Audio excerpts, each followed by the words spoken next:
किसान साथियों नमस्कार, मैं पुनीत सिसोदिया। किसान भाइयों, आज की इस वीडियो में हम आपको 9 पॉइंट्स ऐसे बताने वाले हैं कि 8 to 9 पॉइंट्स हम बताएंगे। यदि आप इनको ध्यान में रखते हुए इनको अपनाते हैं और हम पॉइंट बाय पॉइंट चर्चा करेंगे, यदि आप इनको अपनाते हैं तो आपका जो खेती में जो उत्पादन है वो डेफिनेटली डबल होने वाला है। आप कोई भी फसल लगाते हैं उसका उत्पादन निश्चित आपको डबल मिलेगा। तो कुछ ऐसे आधुनिक तरीकों की हम बात करेंगे। उसके साथ साथ जो आपकी फसलों में कीट लग रहे हैं वो कीट व रोग आपके कम आपको देखने को मिलेंगे, या कि कीट व रोग कम होंगे और उत्पादन आपका बढ़ेगा। तो कुछ ऐसे तरीके की बात करेंगे, 8 to 9 पॉइंट्स यहाँ पे हम बताएंगे। तो वीडियो काफ़ी इन्फॉर्मेटिव होगा। एक तो वीडियो को लाइक ज़रूर कीजिएगा और ज़्यादा से ज़्यादा फार्मर के साथ इसे शेयर भी कीजिएगा। तो चलिए जानते हैं। देखिए, हो सकता है जो हम पॉइंट्स बता रहे हैं इनमें से आप कुछ जानते भी हों और कुछ फॉलो भी कर रहे हों, लेकिन सारे पॉइंट्स को आप ज़रूर ध्यान में सुने, ध्यान से सुने और समझें, और सभी पॉइंट्स को आपको फॉलो कीजिएगा। तो डेफिनेटली आपका जो उत्पादन है वो अच्छा होगा। जो रोग व कीट आपके बहुत कम आपकी फसलों के अंदर हो जाएंगे, जो एक बहुत बड़ी समस्या है।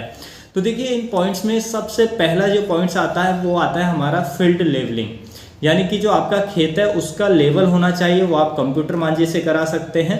तो देखिए, एक बार लेवलिंग करा देते हैं 2-3 साल तक आपको आवश्यकता नहीं पड़ती है। तो लेवलिंग बहुत ही इम्पोर्टेंट है यदि आप सब्जी वर्गीय फसलों की खेती करते हैं। देखिए, क्या होता है जब हम लेवलिंग नहीं करते हैं तो क्या है कि हमारा खेत ऊंचा नीचा रहता है। तो उस कंडीशन में हम बेड भी बनाते हैं उस पर।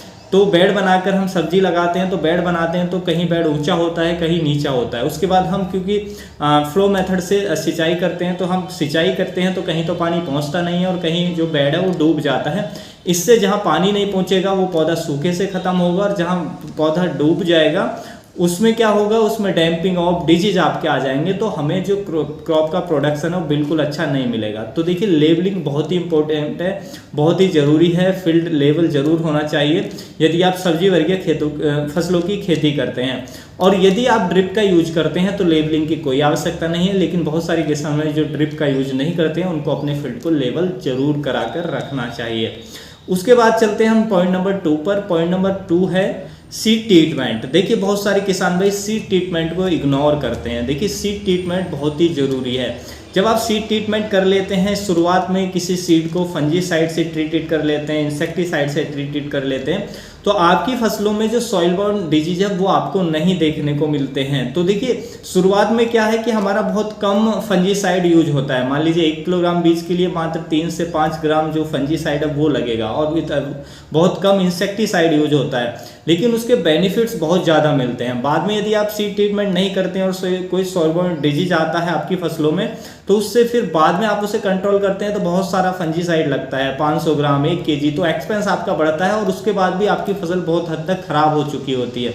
तो इसलिए देखिए, सीड ट्रीटमेंट बहुत इंपॉर्टेंट है। सीड ट्रीटमेंट आप करते हैं तो आप बहुत सारे कीटों से और सकिंग पेस्ट से, या आप जो हमारे सॉइल बॉर्न डिजीज हैं उनसे आपकी फसल बची रहती है। जो जर्मिनेशन परसेंटेज है वो बढ़ जाता है, हमारी क्रॉप का अधिक जर्मिनेशन आता है, तो इससे प्रोडक्शन हमें बहुत अच्छा देखने को मिलता है।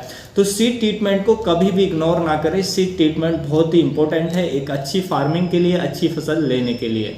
उसके बाद चलते हैं पॉइंट नंबर 3 पर। पॉइंट नंबर 3 है हमारा कि आपका जो सोइंग मेथड है, यानी कि बुवाई का जो तरीका है वो कैसा होना चाहिए। देखिए, यदि आप सब्जी वर्गीय फसलों की खेती कर रहे हैं तो आपकी जो सब्जी वर्गीय फसलों की कोई भी फसल है, टमाटर है, मिर्ची है, बैंगन है, तोरई है, लौकी है, घिया है, तो इनको हमेशा बेड बनाकर ही बुवाई करें, बेड पर करें, प्लान में कभी ना करें। प्लान में करेंगे तो देखेंगे कि प्रोडक्शन बिल्कुल अच्छा नहीं मिलेगा, क्रॉप में तरह तरह के रोग आएंगे, क्रॉप की जो ग्रोथ है वो अच्छी नहीं मिलेगी। तो इसलिए बेड बनाकर ही उसकी जो बुवाई है या प्लांटिंग है वो आपको करना चाहिए वेजिटेबल क्रॉप की। तो देखेंगे बहुत ही अच्छा प्रोडक्शन आपको देखने को मिलेगा।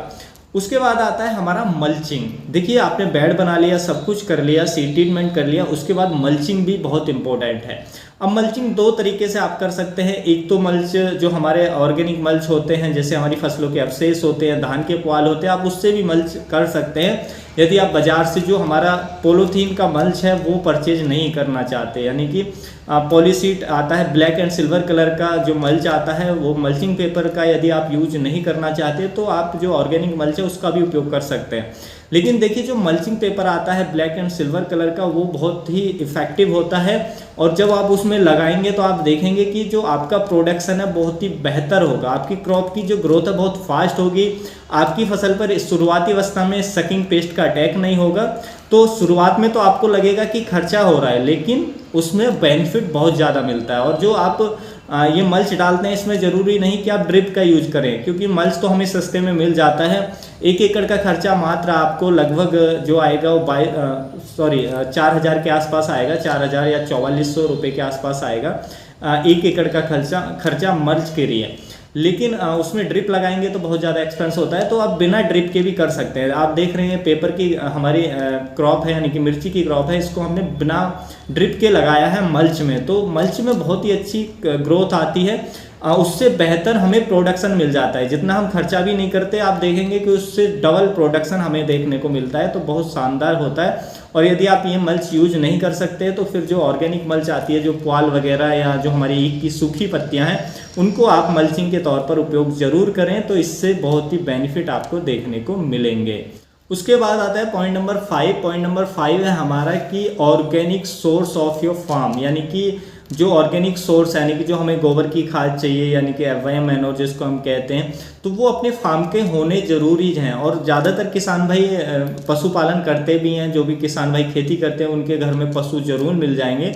तो जो भी पशुओं से जो वेस्ट निकल रहा है, जो भी गोबर निकल रहा है, उसका आप अच्छे से उसको डिकम्पोज करें और उसका बेहतर जो खाद है वो तैयार करें, उसके बाद अपने खेतों में उपयोग करें। और आपको उपयोग इनको करना ही चाहिए। जब आप इनको उपयोग करेंगे, FYM मैन्योर को, गोबर की अच्छी तैयार खाद को, या आप केंचुआ खाद तैयार कर सकते हैं घर पे, वो आपको करना चाहिए। जब हम इनको उपयोग करते हैं तो हमें कोई भी माइक्रो न्यूट्रिएंट्स डालने की आवश्यकता नहीं पड़ती है, ना ही हमारी फसलों में जो सेकेंडरी न्यूट्रिएंट्स हैं जैसे सल्फर है, कैल्शियम है, मैग्नीशियम है, इनकी भी डिफिशियंसी नहीं होती है।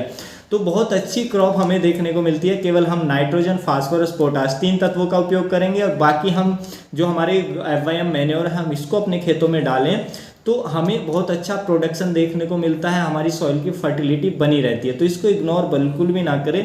जो FYM मैन्योर है, ऑर्गेनिक जो खाद है, उनको अपने खेतों के अंदर ज़्यादा से ज़्यादा हमें उपयोग करना चाहिए। उसके बाद आता है हमारा पॉइंट नंबर 6। पॉइंट नंबर 6 है कि हमें मैक्सिमम यूज करना चाहिए जो हमारे बायो फर्टिलाइजर आते हैं उनका भी। देखिए ऑर्गेनिक फर्टिलाइजर मैंने आपको बता दिया, लेकिन बायो फर्टिलाइजर आते हैं जैसे zinc solubilising bacteria, nitrogen fixing bacteria, या हमारा PSB फास्फोरस सोल्युबलाइजिंग बैक्टीरिया, या पोटास मोबिलाइजिंग बैक्टीरिया। तो ये जो बैक्टीरिया होते हैं जो हमारे खेत के अंदर जो फास्फोरस है, जिंक है या हमारा पोटेशियम है, उसको घुलनशील बनाकर हमारे पौधे को उपलब्ध कराते हैं। तो ये बहुत ही अच्छे रहते हैं और ये हमारी सॉइल की फर्टिलिटी को इम्प्रूव करते हैं, सॉइल की ओवरऑल हेल्थ को सुधारते हैं। जो ये बायो फर्टिलाइजर होते हैं तो इनका भी हमें ज़्यादा से ज़्यादा उपयोग करना चाहिए। और जब हमारी सॉइल की हेल्थ सुधरती है तो रोग व कीट भी हमें कम देखने को मिलते हैं और प्रोडक्शन बहुत लाजवाब होता है। तो ये बहुत ही ज़रूरी हैं। जो बायो फर्टिलाइजर हैं इनका आप ज़रूर उपयोग करें अपने खेतों के अंदर, जो भी आप कर सकते हैं उसको ज़रूर अप्लाई आपको करना चाहिए। उसके बाद चलते हैं पॉइंट नंबर 7 की तरफ। पॉइंट नंबर 7 है हमारा कि biological control of paste and disease. जो हमारे कीट आते हैं या रोग आते हैं उनको भी हमें बायोलॉजिकल तरीके से ही कंट्रोल करना चाहिए। बायोलॉजिकल जैसे कि हमारी फसलों में रोग आ रहे हैं तो हमें क्या है कि बेसल डोज में जो हमारे ट्राइकोडर्मा है, स्यूडोमोनास है, उनको ज़्यादा से ज़्यादा उपयोग करें। इसी तरीके से इंसेक्ट का अटैक है हमारी फसलों में तो जो हमारे बायोलॉजिकल जो पेस्टिसाइड आते हैं हमें उनका उपयोग करना चाहिए। जैसे कि मेटराइजम एनिसोप्ली आता है, तो और भी बहुत सारे आते हैं, तो आपको उनको ज़्यादा से ज़्यादा उपयोग में लेना चाहिए। ये बहुत बेनिफिशियल होते हैं। इनसे क्या होता है, इनका उपयोग आप करते हैं तो ये कीट भी कंट्रोल होता है और कीट बहुत लॉन्ग ड्यूरेशन तक कंट्रोल होता है। ऐसा नहीं होता है कि हम पेस्टिसाइड जो केमिकल इंसेक्टिसाइड, केमिकल फंजीसाइड उनका हम स्प्रे करते हैं, कीट एकदम कंट्रोल हो जाता है, लेकिन उसके बाद और तेज़ी से जो कीट और रोग का अटैक हमारी फसलों पर देखने को मिलता है। उसके साथ साथ हमारी भूमि पर और हमारी फसलों पर इसके बहुत ज़्यादा साइड इफेक्ट देखने को मिलते हैं, जिससे हमारी जो सॉइल की हेल्थ है वो बिगड़ती है, तो फिर हमारे प्लांट की हेल्थ भी बिगड़ती है और प्लांट में और ज़्यादा रोग और कीट अटैक करते हैं। इसलिए यदि आप बायोलॉजिकल कंट्रोल करेंगे तो आप देखेंगे कि आपका जो कीट है या रोग है वो अच्छे से कंट्रोल होगा और उसका लॉन्ग ड्यूरेशन तक कंट्रोल होगा और आगे धीरे धीरे इनकी जो अटैक करने की जो फ्रीक्वेंसी है वो धीरे धीरे कम होती चली जाएगी, यानी कि रोग व कीट आपकी फसलों में धीरे धीरे कम होते चले जाएंगे। तो ये जो बायोलॉजिकल कंट्रोल है ये आपको ज़्यादा से ज़्यादा करना चाहिए, बहुत ही अच्छा रहता है। उसके बाद आता है हमारा पॉइंट नंबर 8। पॉइंट नंबर 8 है हमारा कि क्रॉप रोटेशन। देखिए क्रॉप रोटेशन जो है यानी कि फसल चक्र बहुत ही इंपॉर्टेंट है। बहुत सारे किसान भाई क्या करते हैं, लगातार एक ही फसल लगाते रहते हैं और फिर उसमें क्या है कि बार बार डिजीज का अटैक होता रहता है, क्योंकि एक फसल में एक तरह के रोग आते हैं। मान लीजिए कोई एक कुल की फसल आपने लगाई, टमाटर लगाया, तो उसमें अर्ली ब्लाइट और लेट ब्लाइट का अटैक होगा। या आप जो हमारा आलू है वो भी सेम कुल की फसल है, तो उसमें भी अर्ली ब्लाइट लेट ब्लाइट का अटैक होता है। तो यार टमाटर आलू आप एक खेत में बार बार लगाते जा रहे हैं, तो उसमें मान लीजिए एक बार अर्ली ब्लाइट का अटैक हुआ, तो क्या होता है कि उसकी जो फंगस है फिर वो जो हमारे पत्तियों के अवशेष होते हैं वो सॉइल में गिर जाते हैं, वो इन्फेक्टेड होते हैं, तो उसी में वो लंबे समय तक फिर सॉइल में वो फंगस जीवित रहती है। तो उस फूल की फसल को या टमाटर की फसल को या आलू की फसल को बार बार आप लेंगे तो बार बार वो डिजीज आएंगे, तो वो डिजीज बढ़ते रहते हैं। तो इसलिए आपको क्या करना है, यदि रोग आपकी फसलों में या कोई कीट आपकी फसलों में लगातार अटैक कर रहा है और वो कंट्रोल करना मुश्किल होता है, तो आपको क्या करना है, क्रॉप रोटेशन करना है। तो आप दूसरे कुल की क्रॉप लगाएं अपने खेत के अंदर, उसमें देखेंगे कि वो डिजीज अटैक नहीं करेंगे और वो कीट भी अटैक नहीं करेंगे, तो इससे फिर डिजीज और कीटों का जो अटैक है धीरे धीरे कम हो जाएगा। तो क्रॉप रोटेशन बहुत ज़रूरी है सॉइल को फर्टाइल भी बनाने के लिए, और हमारी फसलों पर रोग व कीट जो है वो कम अटैक करें उसके लिए भी जो क्रॉप रोटेशन है, फसल चक्र है, बहुत इंपॉर्टेंट है। इस पर हमारे बहुत सारे किसान भाई ध्यान नहीं देते हैं। उनको लगता है कि हम जो फसल ले रहे हैं वो उसी पर फोकस रखते हैं, लेकिन आपको दूसरी फसल जरूर लेनी चाहिए अदर कुल की। तो इससे रोटेशन होगा तो आपको भी बेनिफिट होगा, कीट रोग पे खर्चा कम होगा, आपकी भूमि फर्टाइल बनी रहेगी, उत्पादन भी आपको अच्छा देखने को मिलेगा। तो ये कुछ पॉइंट्स थे। इन पॉइंट्स को यदि आप ध्यान में रखते हुए खेती करते हैं, कोई भी फसल उगाते हैं, तो आप देखेंगे आपकी फसलों में रोग व कीट कम हो जाएंगे और उसका उत्पादन जो है वो निश्चित ही आपको डबल मिलने वाला है। जो पहले आप ले रहे थे उससे निश्चित डबल आपको मिलेगा। तो बहुत ही बेनिफिशियल होंगे यदि आप इन पॉइंट्स को फॉलो करते हैं, और आप अपने आप इन पॉइंट्स को फॉलो करके आप अपनी क्रॉप में अपने आप ही जो परिणाम है वो देख सकते हैं। तो उम्मीद है किसान भाइयों जो आज की जानकारी है आपको अच्छी लगी होगी। जानकारी अच्छी लगी तो वीडियो को लाइक कीजिएगा, ज़्यादा से ज़्यादा फार्मर के साथ इसे शेयर कीजिएगा ताकि उन तक भी ये जानकारी पहुंच सके। मिलूंगा मैं आपको एक और नई वीडियो में नई जानकारी के साथ, तब तक के लिए आप अपना ख्याल रखिएगा। धन्यवाद।